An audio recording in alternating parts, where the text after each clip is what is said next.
மார்னிங்க எல்லாரும் எப்படி இருக்கீங்க? நான் ரொம்ப சூப்பராக இருக்கேன். பின்னாடி பாருங்கள் எவ்வளோ அழகாக இருக்குது. இன்றைக்கி வந்து சாட்டர்டே மார்னிங்க. இன்றைக்கி லைட்டாக தூரிட்டு இருக்கு. எவ்ரிடே நான் வெயிட் பண்ணிகிட்டு இருந்தேன், மழை வந்துகிட்டே இருந்தது. சரி இன்றைக்கும் வந்து நம்ம யூஸ்ஃபுல்லாக நம்ம ஏதாவது பண்ணணும்னு சொல்லிட்டு காலையிலே வந்து வண்டி எடுத்துகிட்டு இந்த பார்க்கிங் இன்னும் நல்லா பர்ஃபெக்டாக பண்ணணும்னு சொல்லிட்டு வண்டி எடுத்துகிட்டு வந்திருக்கேங்க. பார்த்திங்கன்னா ரொம்ப அழகாக இருக்குது. இப்போ லைட்டாக வந்து தூரிட்டு தான் இருக்குது.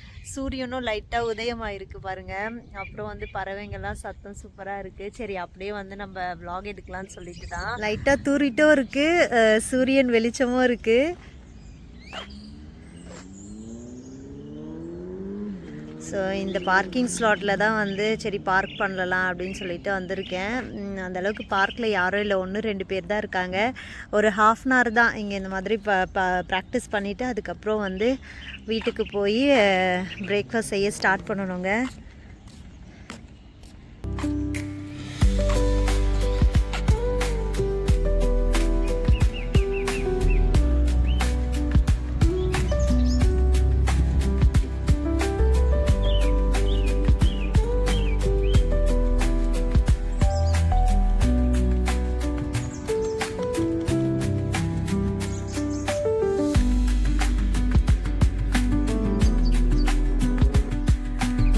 என்னோட வீடியோலாம் பிடிச்சிருந்தா மறக்காமல் சப்ஸ்கிரைப் பண்ணுங்கள். நிறைய பேர் சப்ஸ்கிரைப் பண்ணாமல் பார்க்குறீங்கன்னா மறக்காமல் சப்ஸ்கிரைப் பண்ணுங்கள். என்னோடய சேனலுக்கு சப்போர்ட் பண்ணுங்கள். தொடர்ந்து நான் வந்து வீடியோ போட அது வந்து எனக்கு ஒரு என்கரேஜ்மெண்ட்டாக இருக்கும். இப்போ வந்து எப்படி நம்ம கரெக்டாக பார்க் பண்ணுறேன்னு சொல்லிட்டு ப்ராக்டிஸ் பண்ண போகிறேன். அழகாக இருந்தது காலையில் பார்க்குறதுக்கு, அதனால தான் சரி நம்ம vlog எடுக்கலாம் அப்படின்னு சொல்லிட்டு வந்தேன்.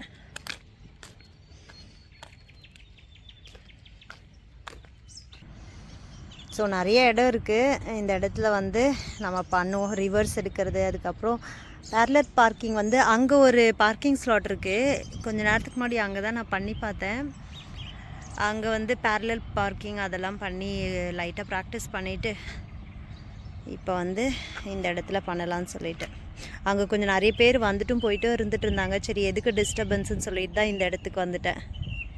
ஒரு 10 minutes பார்க்கிங் மட்டும் ப்ராக்டிஸ் பண்ணிவிட்டு அதுக்கப்புறம் வீட்டுக்கு போயிடுறேன்.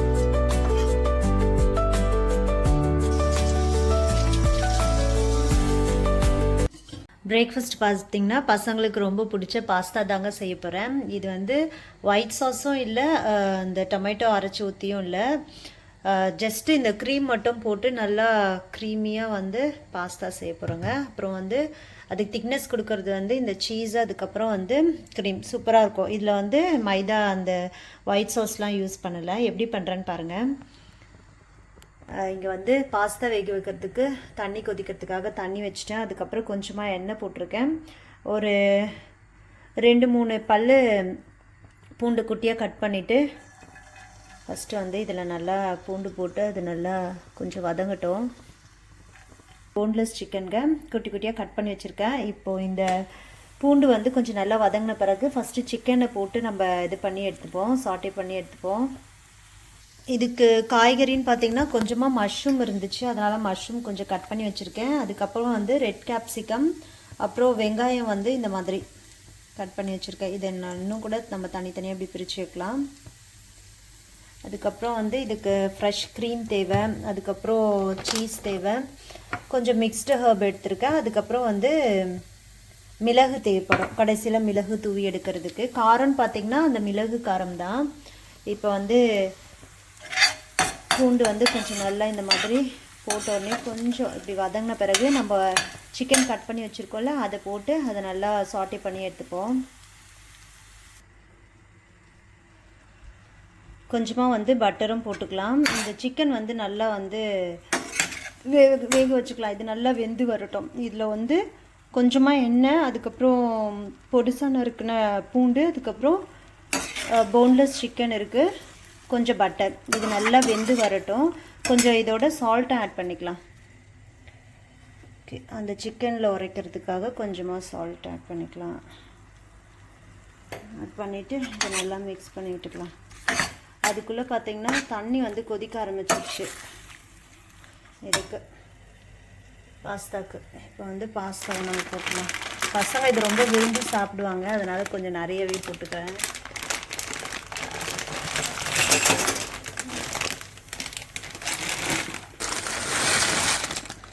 எல்லாத்தையும் போட்டுட்டேன். இது வந்து போட்ட உடனே கொஞ்சம் மிக்ஸ் பண்ணி விட்டுக்கலாம்.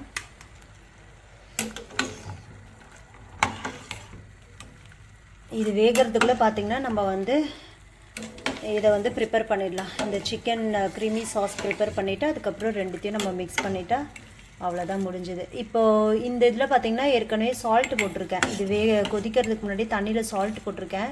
இது லைட்டாக கொஞ்சம் கொதிக்கும் போது அதில் எண்ணெயோ இல்லை பட்டரோ கொஞ்சம் போட்டோம்னா இது ஒட்டாமல் இருக்கும்.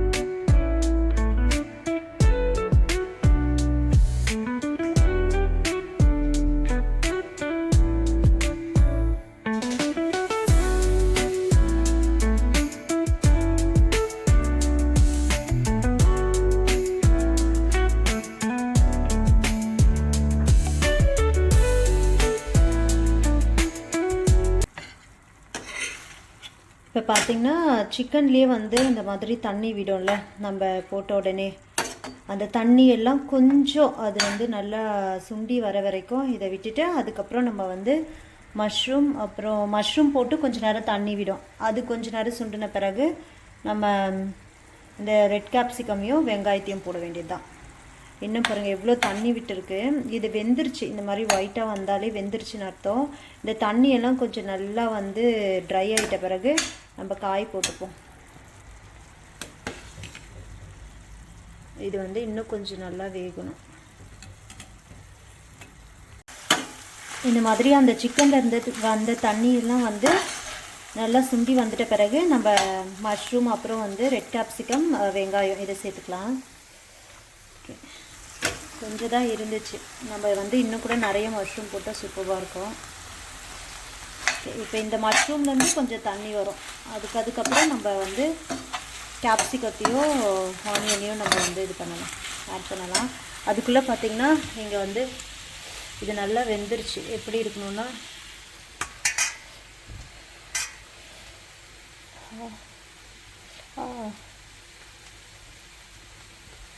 நல்லா வெந்துருச்சு. இதை வடித்து எடுத்துருவோம் இந்த தண்ணியை.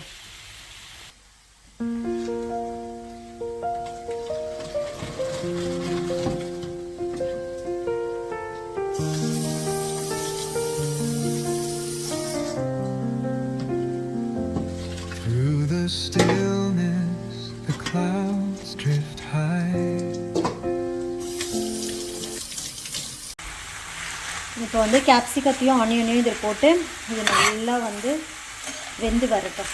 அதுக்கப்புறம் நம்ம வந்து இந்த க்ரீமை ஆட் பண்ணிவிட்டு அதுக்கப்புறம் வந்து நம்ம வேகச்சட்ட பாஸ்தாவையும் ஆட் பண்ணிவிட்டு நம்ம சீஸ் போட்டு அதுக்கப்புறம் மிக்ஸ்டு ஹர்பு, அதுக்கப்புறம் வந்து மிளகு, அவ்வளோதாங்க. So simple. இப்போ இது நல்லா வந்து இதோட பிளெண்ட் ஆகி நல்லா வெந்து வரட்டும்.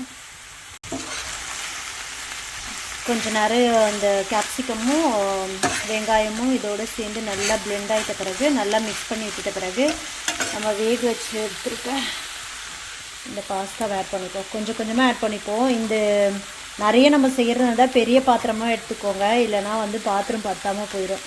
நான் இதை ஃபுல்லாக மிக்ஸ் பண்ணிவிட்டு காட்டுறேன். இது வந்து நல்லா மிக்ஸ் பண்ணி விட்டுட்டேன். பார்த்திங்கன்னா கொஞ்சம் நான் இது ஃபுல்லாக போட்டதுனால நிறைய ஆயிடுச்சு, பரவாயில்ல. இதுலேயே வந்து நம்ம அட்ஜஸ்ட் பண்ணி செஞ்சுக்கலாம். நீங்கள் செய்கிறதா இருந்தால் பெரிய பாத்திரமாக எடுத்துக்கோங்க. இப்போ இது இந்த மாதிரி மிக்ஸ் பண்ணி விட்டுட்ட பிறகு நம்மக்கிட்ட இருக்க க்ரீமை வந்து இதுக்கு ஃபுல்லாகவே தேவைப்படும். இது ஃபுல்லாக இதோட மிக்ஸ் பண்ணிக்கலாம். இந்த கொஞ்சமாக இந்த சைடில் இருக்கிறத தண்ணி விட்டு இது பண்ணிக்கலாம். இது நல்லா வந்து திக்காய் வரப்போ க்ரீமியாக இருக்கும். திக்னஸ் கொடுக்குறதே பார்த்திங்கன்னா இந்த சீஸ் தான். இது நல்லா இது உள்ளே மிக்ஸ் பண்ணி விட்டுட்ட பிறகு நம்ம சீஸ் போட்டு எடுத்தோம்னா அழகாக ஒட்டிட்டு நல்லா க்ரீமியாக வந்துடும். க்ரீம் ஊற்றிட்ட பிறகு மேலே வந்து சீஸ் தூவிட்டுருக்கேங்க. இது கொஞ்சம் நிறைய சீஸ் தேவைப்படுது தான். பெரியவங்க சாப்பிட்றதா இருந்தால் கொஞ்சம் கம்மி பண்ணிக்கோங்க. சின்ன பிள்ளைங்க சாப்பிட்றதா இருந்தால் கொஞ்சம் சீஸ் நிறையவே போட்டு செஞ்சுக்கோங்க. அழகாக சீஸ் போட்டுட்ட பிறகு இதெல்லாம் நல்லா மிக்ஸ் பண்ணி கொடுத்தா சூப்பர் க்ரீமியாகிடும். அப்புறம் வந்து நம்ம மிக்ஸ்டு ஹர்பியும் கொஞ்சம் மிளகு, இது வந்து கோர்ஸாக வந்து கோர்ஸ் பெப்பருங்க. இது இன்னும் கூட நம்ம தூள் பெப்பர் இருந்துச்சுன்னா கூட நம்ம போட்டுக்கலாம். அவ்வளோதான். இதெல்லாம் போட்டு மிக்ஸ் பண்ணி எடுத்துட்டா செம்ம டேஸ்டியான, பசங்க ரொம்ப விரும்பி சாப்பிடுவாங்க. நீங்களும் ட்ரை பண்ணிவிட்டு எப்படி இருந்துச்சுன்னு கமெண்ட்டில் சொல்லுங்கள். ரெடி ஆயிடுச்சுங்க. செம்ம க்ரீமியான சிக்கன் பாஸ்தா ரெடி. இதில் வந்து ஒயிட் சாஸ்லாம் சேர்க்கல, ஜஸ்ட் இந்த ஃப்ரெஷ் க்ரீம், அதுக்கப்புறம் வந்து நம்ம சீஸ் ஆட் பண்ணேன். உங்களுக்கு ரொம்ப ஒரு மாதிரி திக்காக இருந்துச்சுன்னா கொஞ்சம் தண்ணி வேணும்னா நம்ம மில்க்கு கூட ஆட் பண்ணி அட்ஜஸ்ட் பண்ணிக்கலாம். இப்போ பசங்க எழுந்திரிச்சதும் சுட சுட அவங்களுக்கு கொடுத்தா ரொம்ப ஹாப்பியாக சாப்பிடுவாங்க. இப்போ எனக்கு கொஞ்சம் போட்டுக்கிறேன், எப்படி டேஸ்ட் எப்படி இருக்குன்னு சொல்லிட்டு சொல்கிறேன். ஓகே. சீஸ் எவ்வளோ சீஸ் போட்டுட்டேன், நிறைய போட்டேன். சின்னவனுக்கு சீஸ் ரொம்ப பிடிக்குங்க, அதனால தான் சீஸ் போட்டிருக்கேன். பெரியவங்க சாப்பிட்ணுன்னா நம்ம சீஸ் கம்மி பண்ணிக்கலாம். அம்மோ ஐட்ரி எந்திரிச்சு வந்துட்டான், போய் சட்டை போட்டுட்டு வா. Chicken pasta ready. ஏடியன் வந்து தூங்கி எந்திரிச்சு வந்துட்டான். ப்ரஷ் பண்ணிட்டலமா? ஓகே, டேஸ்ட் பண்ணி சொல்லு. இங்கே பாரு, இங்கே பாரு எப்படி இருக்கு. சரி எடுத்துக்கோ, உனக்கு தான் எடுத்துக்கோ. சூப்பராக இன்றைக்கி சாட்டர்டே மார்னிங் வந்து சிக்கன் பாஸ்தா ரெடி பண்ணிட்டாங்க. பசங்களுக்குலாம் ரொம்ப சந்தோஷம். இந்த வீடியோ எப்படி இருந்துச்சுன்னு சொல்லிட்டு கமெண்ட்டில் சொல்லுங்கள். அடுத்த ஒரு நல்ல வீடியோவில் பார்க்கலாம். பார்த்திங்கன்னா வெளியில் வந்து லைட்டாக தூரிட்டும் இருக்குங்க மழை. அடுத்த ஒரு நல்ல வீடியோவில் பார்க்கலாம். அது வரைக்கும் எல்லாருக்கும் ரொம்ப நன்றி. Take care. தேங்க்யூ. பாய்.